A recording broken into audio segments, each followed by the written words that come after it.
At Pidyoy TV. Oh, so mag-wonder man kung unsa ni siya. Naka-porma sig square. Square. Nya sawog niya kawayan. Nigabot rin lungag na sa ilawom. Lungag na sa silawom. So mo ni siya gitawag og tapahan. Tapahan ang tawag na niya mo ni siya. Kining lawom mo ni siya halingan diha. Ana diha mga binungan tanan. Nya kung ang gamitan ginan niya kung magkupras gali para dali kay mauga. Ay mga lubi. Oh, magkupras mabuak logito ng lubi kanang mga laya. So diri ni butang ama nilugit nga lubi dinhi. Mo ni butangan sa nilugit nga lubi. Nya pasigaan da sa ilawom. Dili sa kuan, dili maabot sa sawog mo nang lawom siya kay para di maabot sa sawog, di masunog. Dito ra ko to binungan ra ikuan na. So kinan di sa moabot ang yang siga sa kayo sa sawog ani kini. Which is diri gibutang ang katong mga nilugit nga kupras.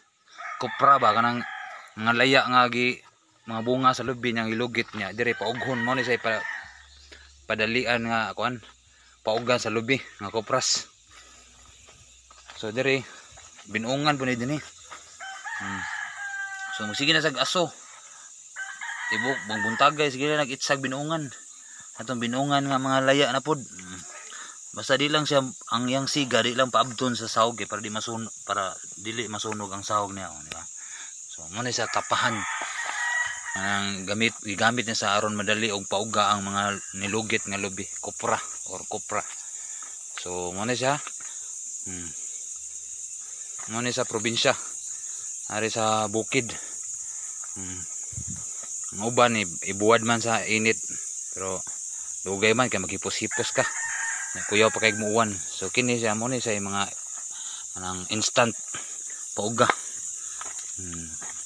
So tapahan or tapanan. Tapahan asor na siya ikuan siya. Dangdang sa aso hantod mauga gid ang kuan.